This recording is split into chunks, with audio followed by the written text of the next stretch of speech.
আজ আমি রান্না করব ব্রয়লার মুরগি।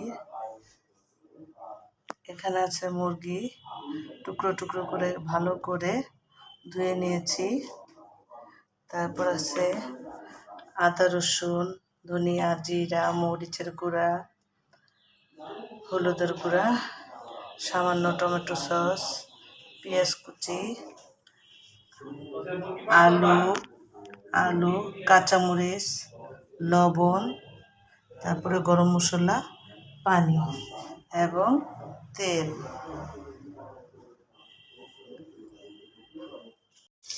আমি চুলার মধ্যে তেল দিয়ে প্রথমে পেঁয়াজগুলি সুন্দর করে ভেজে নেই। পেঁয়াজটা তাড়াতাড়ি সিদ্ধ হওয়ার জন্য সামান্য একটু লবণ দেব, যাতে তাড়াতাড়ি সিদ্ধ এবং ভাজা হয়ে যায়। আমার ভিডিওটা আজকে লং হবে, আপনারা দেখতে থাকুন।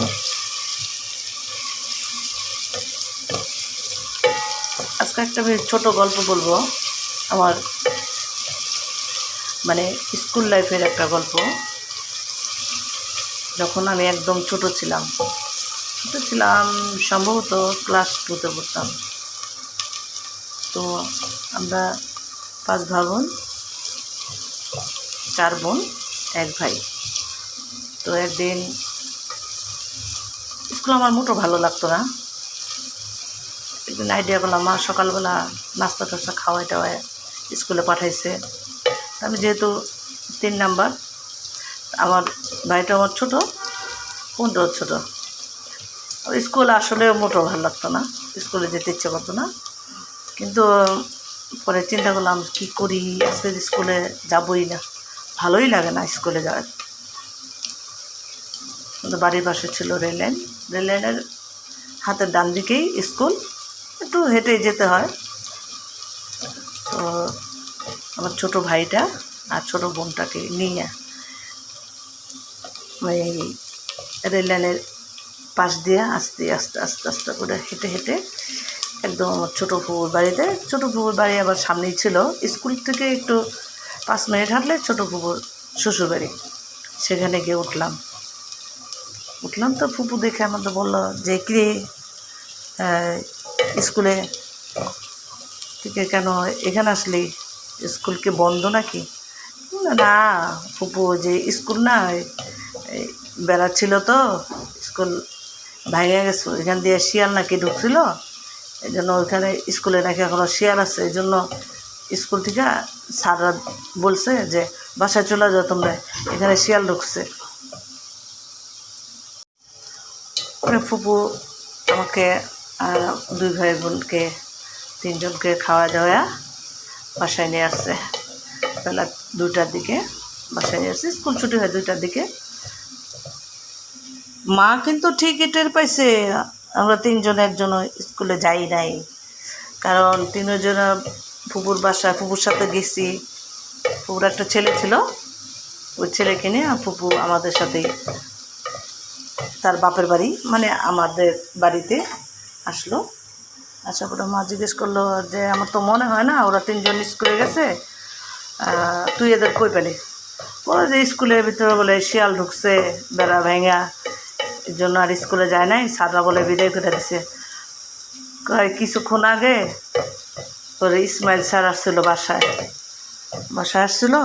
স্যার বলল যে ওরা নাকি একজনে স্কুলে যায় নাই, আর কে নাকি দেখছে আমরা নাকি রেল লাইনের পার দিয়ে পালাইতেছি 3 ভাই বোন।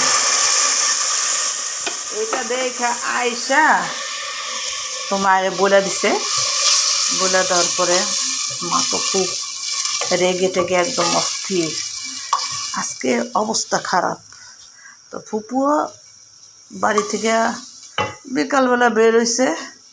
তো সন্ধ্যার দিকে পড়তে বসার পরে এখন তো বুঝে গেছে, মা তো বুঝে গেছে যে আমরা তো স্কুলে যাই নাই। আমি একটু বকেও শাসতাম, আবার ভাব ধরতাম এরকম যে কিচ্ছু বুঝি না, আসলে সবই বুঝতাম, ভাব ধরে থাকতাম। পরে মা বললো কেন স্কুলে যাও না? স্কুল তো তোমার স্যার ছিল, স্যার এসে বলে গেছে যে আপনার মেয়েটা সেজো মেয়েটা আপনার ছেলেরে নিয়ে আর ছোটো মেয়েটা নিয়ে ইসে চলে গেছে, ও ছোটো পুকুর বাড়িতে গেছে, স্কুলে ক্লাস করে নাই। আমি তো চোখ একদম চোখ চোর হয়ে গেছি, কী ব্যাপার, সব তো জানা গেছে, এবার তো মায়ের নির্ধারিত কপালে। বললাম মা আর কোনো দিন এরকম হবে না, ঠিক আছে কালকে থেকে স্কুলে যাব। মারলো না, কিছু বলো না। তার এটা নিয়ে এখন আমরা মাঝে মধ্যে, আমার ছোটো বোনটা আর আমি মাঝে মধ্যে এটা নিয়ে গল্প করি আর হাসি, যে কত দুষ্টামি করছি ছোটো সময়। আরও মাঝে মধ্যে আরও রান্না দেখাবো, আরও ছোটো ছোটো গল্প বলবো, শুনলে আপনাদের ভালো লাগবে। আচ্ছা, তারপর আমি এখানে ওই হলুদ, মরিচ, ধনিয়া, জিরা, আদা, রসুন সব কিছু একসাথে অ্যাড করলাম এবং লবণটা দিয়ে দিলাম স্বাদ মতো। এখন এখানে আমি যেহেতু মশলা আমি দিয়েছি আগে, তো গরম মশলাটা দিতে হবে, না দিলে আবার গন্ধ করবে। আমি আগে ধুয়ে রেখেছিলাম মশলাটা।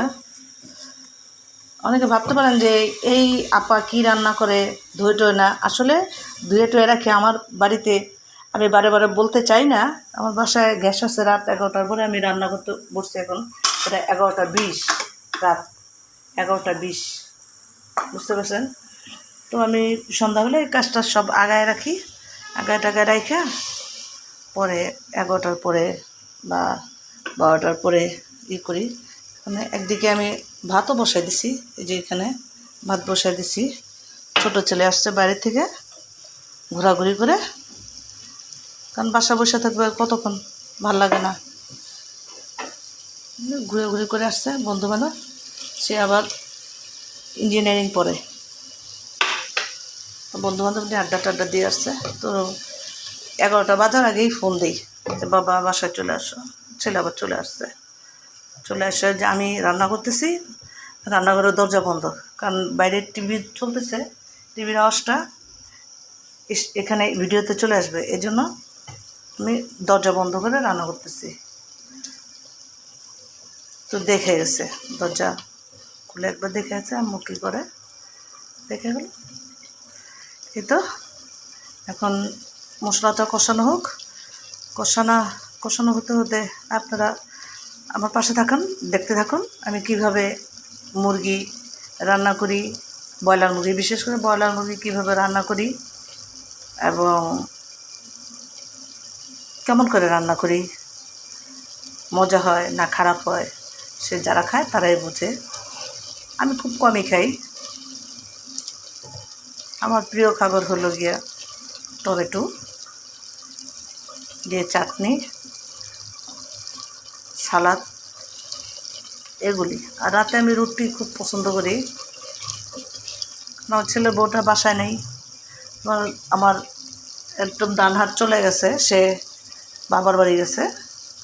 তো আজকে অনেকদিন যাবতই রুটি বানানো হয় না, নাতনিটাও বাসায় নেই, এইভাবে চলতেছি আর কি। হতে থাকুক আমার মশলা কষানো, আপনারা ততক্ষণ দেখতে থাকেন। ওকে, কষানো হয়ে গেছে, এইভাবে দাঁড়া, এইভাবে। হ্যাঁ, আমার বড় বোন আসছে, সে হচ্ছে অ্যাডভোকেট। 2 অ্যাডভোকেট একসাথে রান্না করতেছি। আমি প্রথমে আলুগুলো দিব,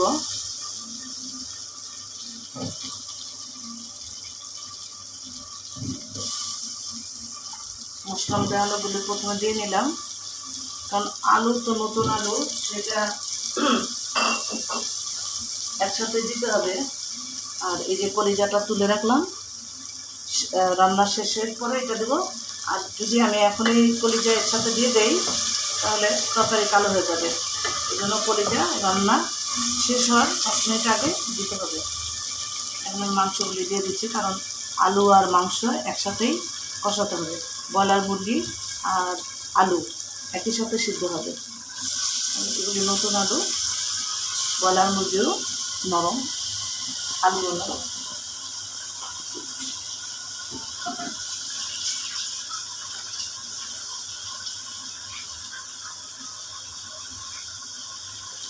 এখন আমি নেড়ে চেড়ে ঢেকে দেবো।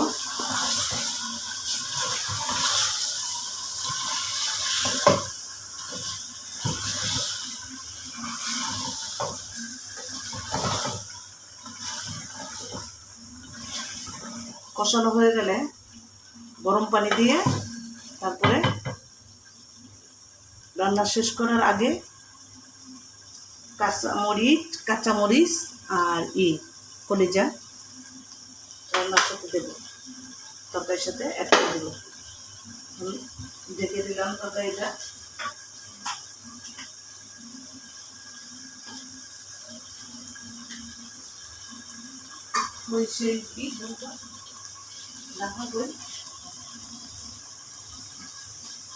ঢেকে দিলাম, চুলা রাস্তা একটু কমিয়ে দিলাম।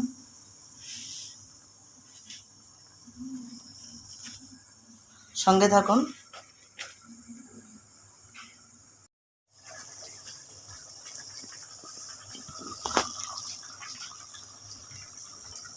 মাংস প্রায় সিদ্ধ হয়ে এসেছে, কষানো হয়ে গেছে। এখন আমি কলিজাটা রেখেছিলাম সেটা দিয়ে দেব।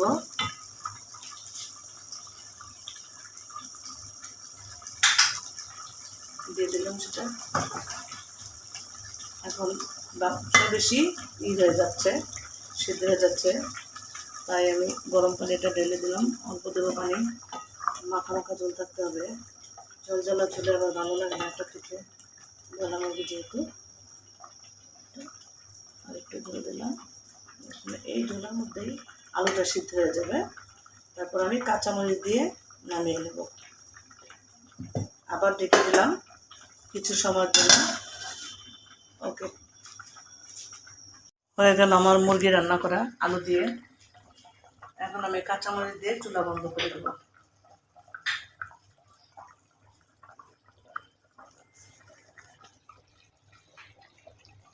বন্ধুরা, ভালো লাগলে লাইক, কমেন্ট, শেয়ার করবেন।